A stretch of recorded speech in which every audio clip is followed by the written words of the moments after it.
NBT World, a vision of Thailand.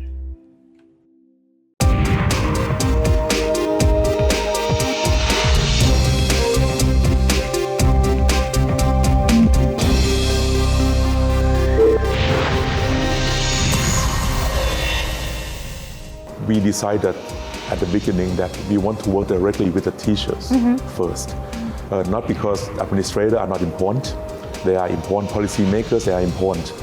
But the crisis today we have in our educational system is in the classroom. Right. It's not in the meeting room.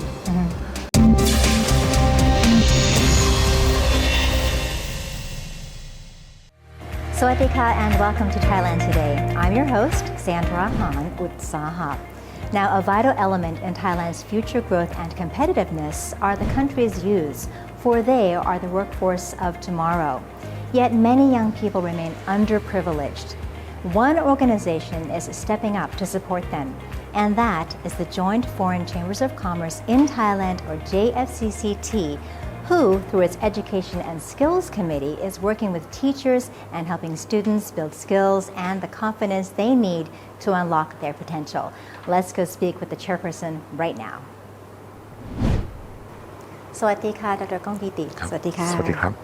Thank you so much for making time for Thailand Today. My pleasure. So let's begin with a simple question. Could you start by introducing yourself and also telling us a bit about the Joint Foreign Chambers of Commerce in Thailand, or JFCCT, and also a bit about your committee? Okay, my name is Kongpiti Pusawat, and I'm a chair of Education Skill Committee within the JFCCT. We have many committees within JFCCT umbrella, like digital economy and ICT, SMEs, international trade, tourism, and so on.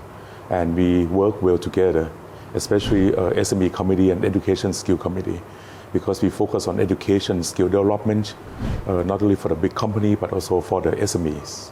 Okay, and for the benefit of our viewers, I just wanted to ask a little bit more about the JFCCT. So you're made up of many smaller chambers of commerce, is that correct? I think JFCCT consists of more than 30 foreign chambers. They have to register with Ministry of Commerce, but we also have, I think, a few trade associations by Hong Kong and Taiwan. Together, we represent, I think, 9,000 companies in Thailand, and we aim also to bring investment and trade into the country. So I'm excited to be speaking to you today because you chair the Education and Skills Committee. Now, through your committee, the JFCCT engages with underprivileged students.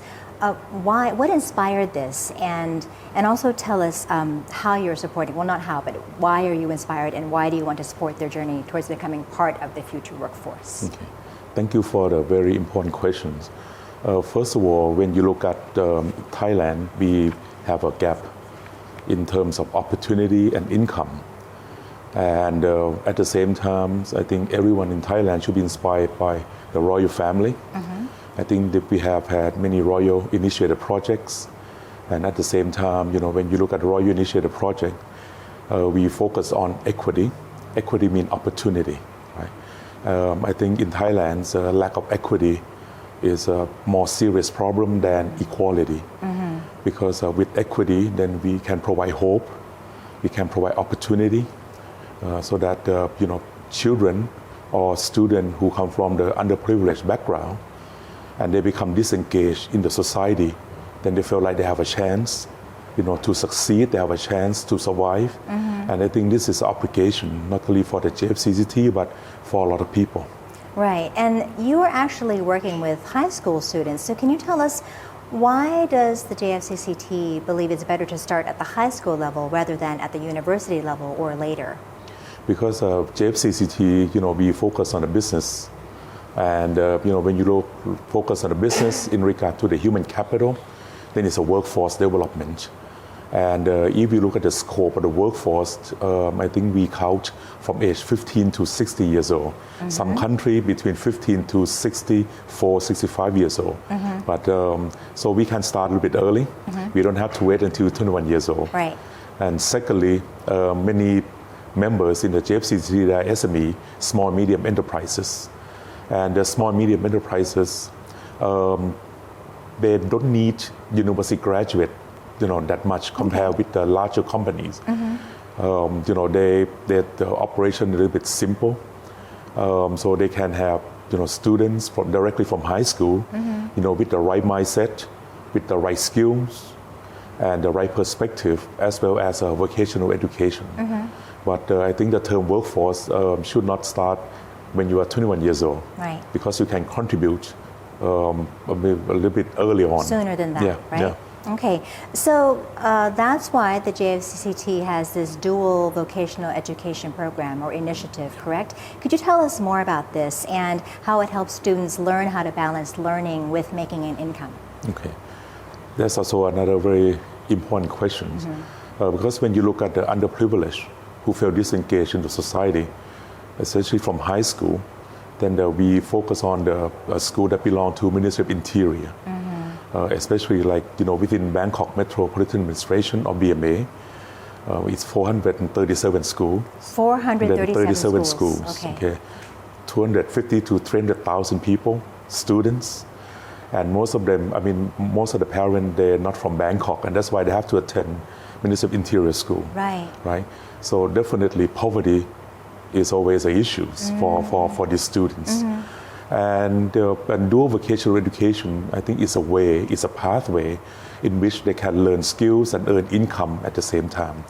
When you focus on the dual vocational education, it means that they can learn and work at the same time. Oh, okay. Dual means learn and work. Because then they can work in the company for 4.5 days per week, earn income from working, but at the same time, we need to ensure that the skills that they learn, the knowledge that they learn from work is compatible with the academic requirements. Right. And I think this is the reason why it's very important that when you focus on the underprivileged who tend to be poor or come from the family background that it's going to be difficult to succeed in the current economy, then I think we have to provide a pathway in which they feel like they can succeed, or at least they can survive in the current economy or economic climate and business climate. Right. It sounds like a very important initiative. But vocational education can sometimes be perceived negatively. How does the JFCCT work with the community and with teachers to, again, dispel this negativity? I think that we believe in communications. I think we have to communicate because it's difficult to change the perception, or it's going to take a long time to change, the bad image and the perception. But we are very fortunate that JFCCT, the way we focus our work, we focus on teachers, right? And so we have to be able to talk to the teacher, communicate to the teachers that dual vocational education is a critical part for the students. Because don't forget that the teachers, regardless of all the news you see, I'm very certain that many of them, they care about their student future. Right?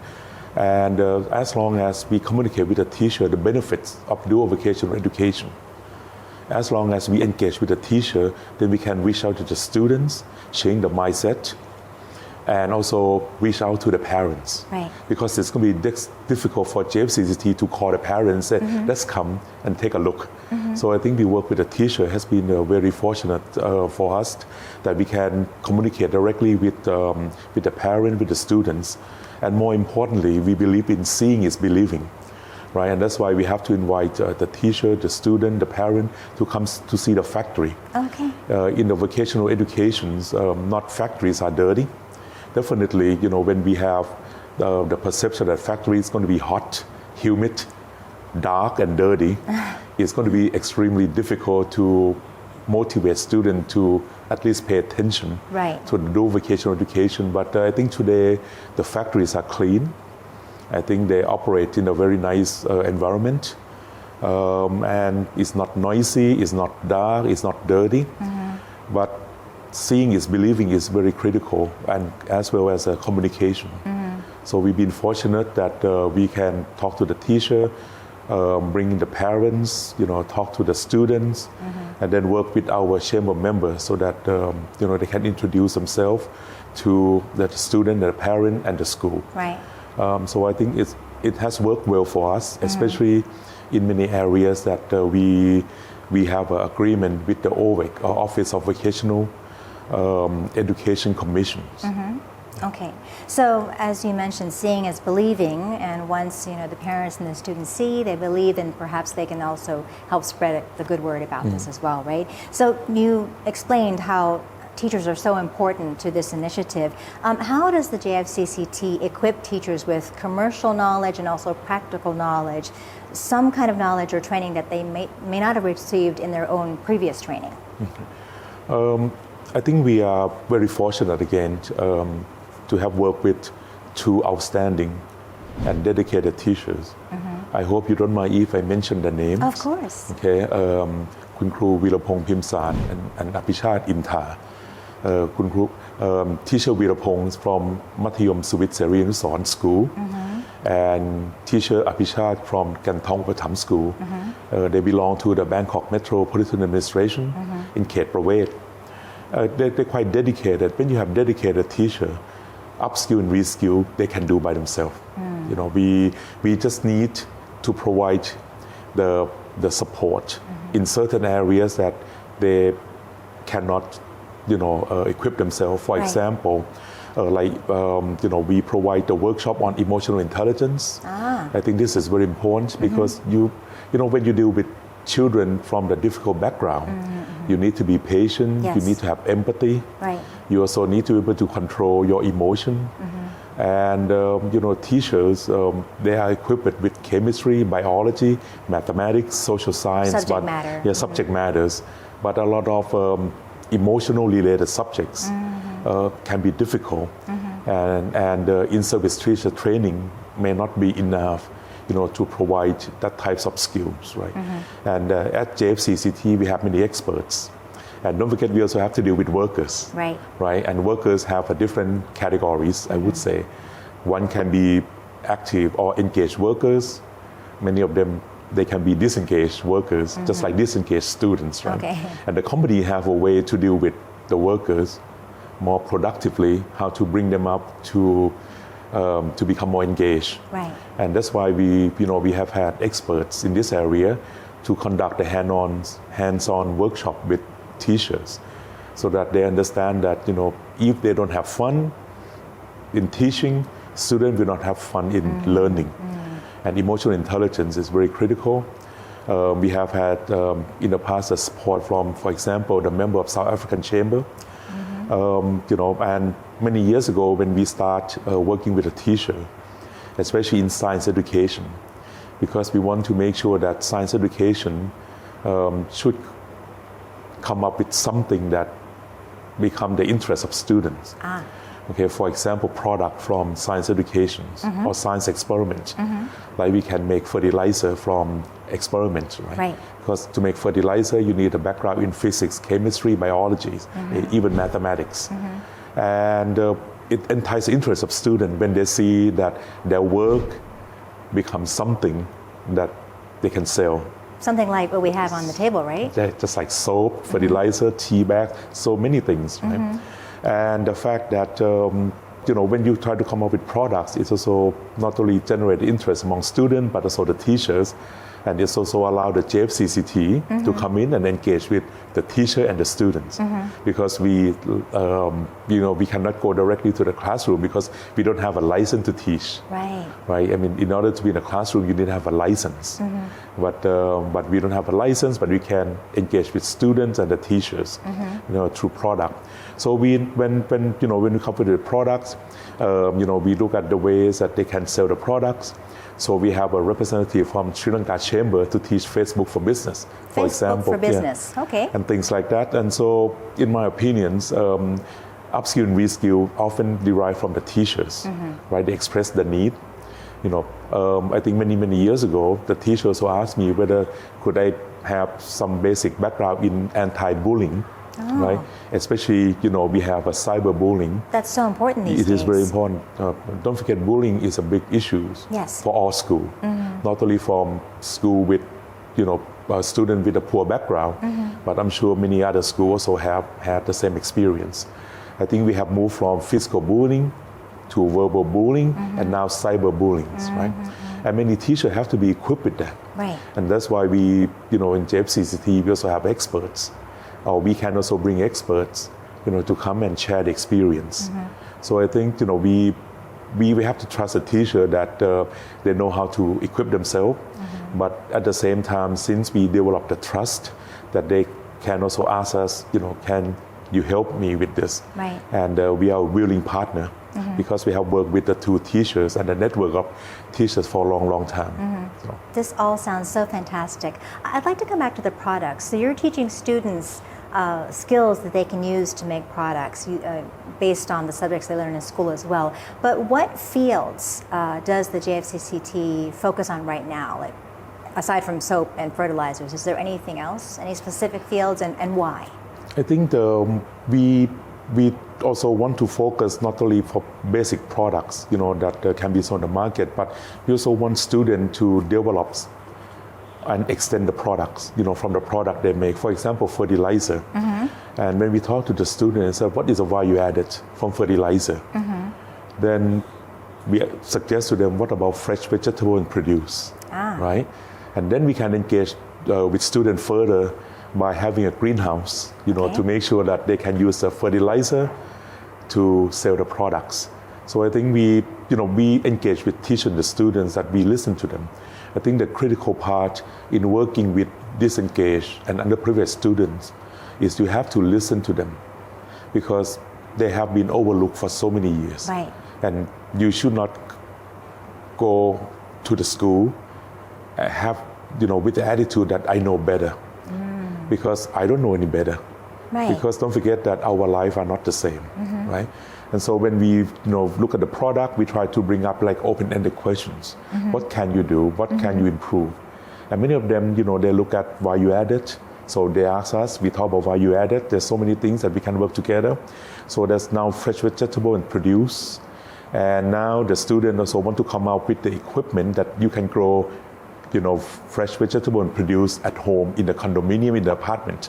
So I think this is like a third wave of innovative thinking that we want to work with the students. They come up with their own because they see the need. They have potential to succeed. Yes. They just need someone who believes in them. Right. Provide opportunities. And I think this is a role of JFCCT. Right. So as you mentioned, vegetables and produce, so that's in line with Thailand's culture. We're in agriculture, aren't we? Are there other vocations like maybe gems and jewelry, which is popular in Thailand? I think when we have an agreement with the OVEC, or Office of Vocational Education Commission, we originally focused on 3 industries, gem and jewelry industry, hospitality, and digital technology, and we just added this year in agriculture and foods. But gem and jewelry industry has been very important in Thailand, because if you look at the statistics, there are more than 1 million people working in the entire supply chain of gem and jewelry industry. And Thailand is one of the very few countries in Southeast Asia that we have what we call the industrial park dedicated in gem and jewelry industry. Right. This is called Gemnopolis. More than 200 businesses or companies, more than 30 countries. And I think that if you look at the export values, gem and jewelry industry has been at the top.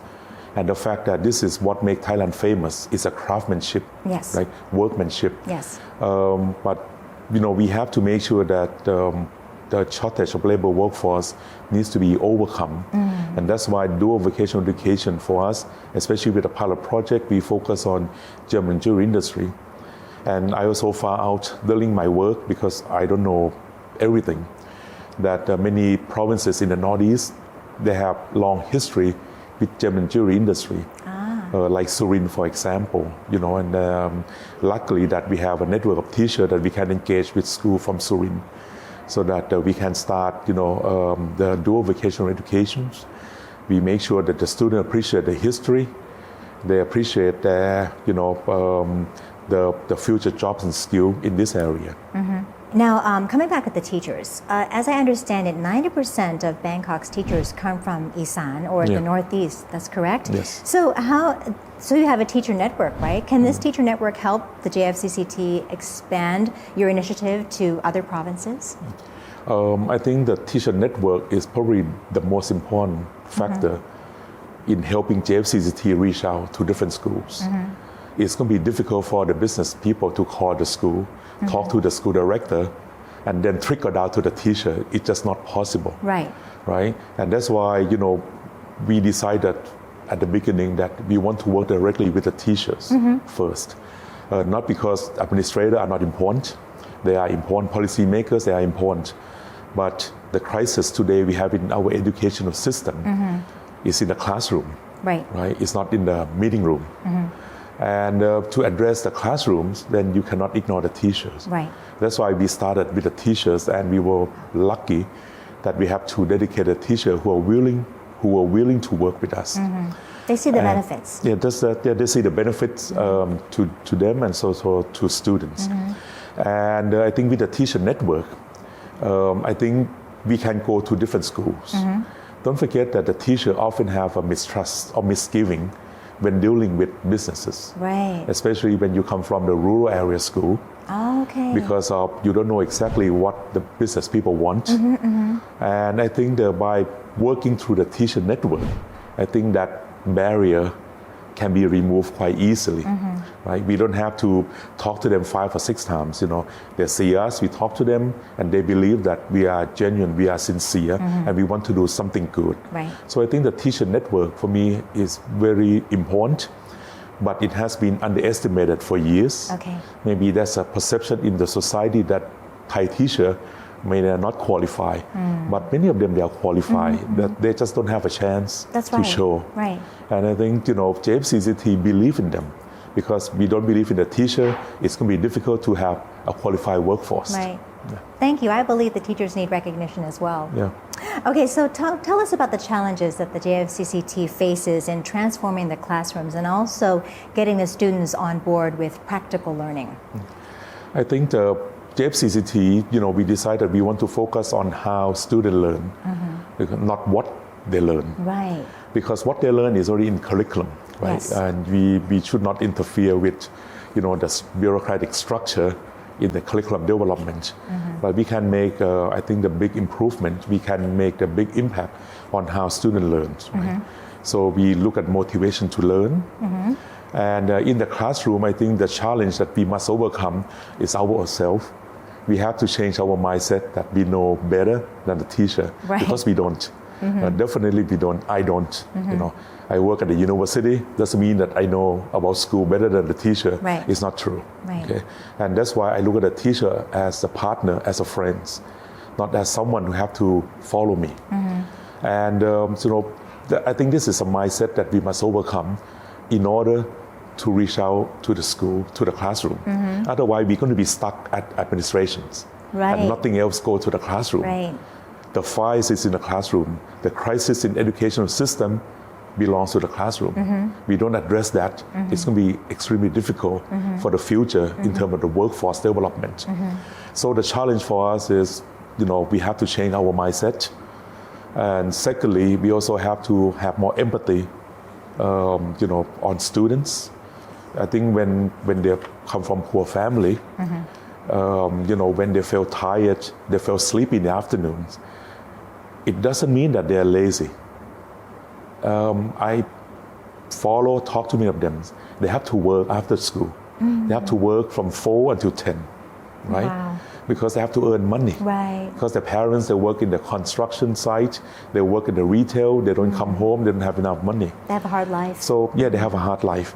Many of them work until 10, don't get home until midnight. How can they be up, active, engaged in the afternoons, right? So empathy is a critical part.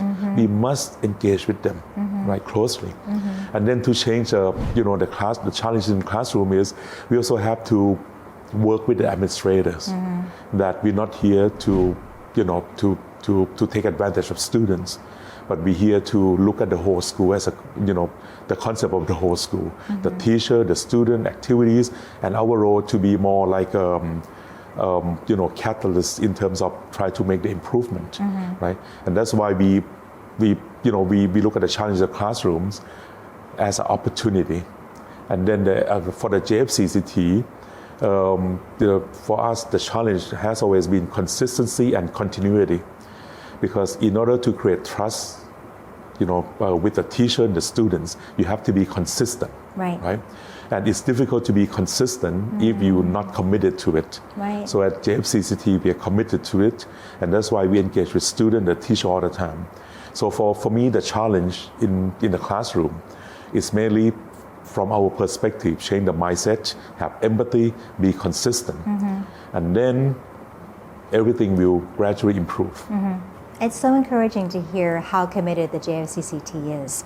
Now, aside from the students learning a vocation that can help them make a living, what else do they gain from the program? Things like maybe self-confidence?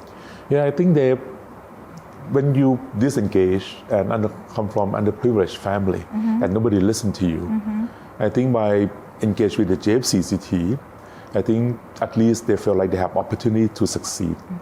I think JFCCT has worked with BMA school, has worked with students from underprivileged background.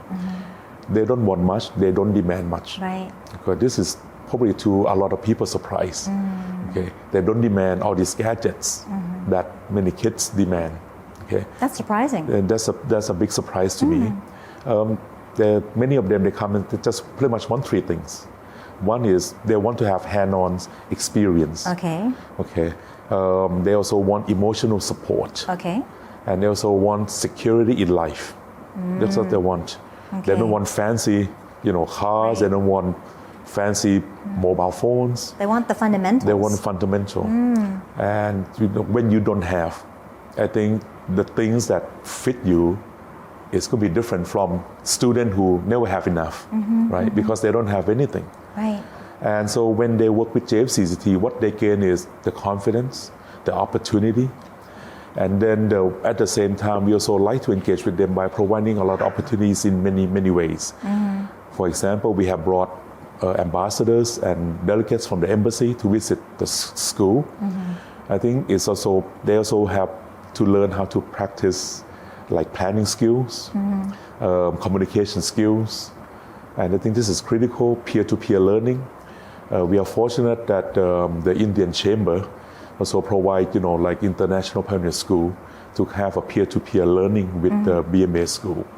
So again, students to learn how to communicate, to plan, to schedule who's going to speak first, and then listening skill. There's a lot of opportunities for them to improve, so they see the benefits. Directly from the JFCCT in terms of opportunity to learn, improve themselves. And often we also provide certificate of attendance. They can use that, for the job application or for even continuous education.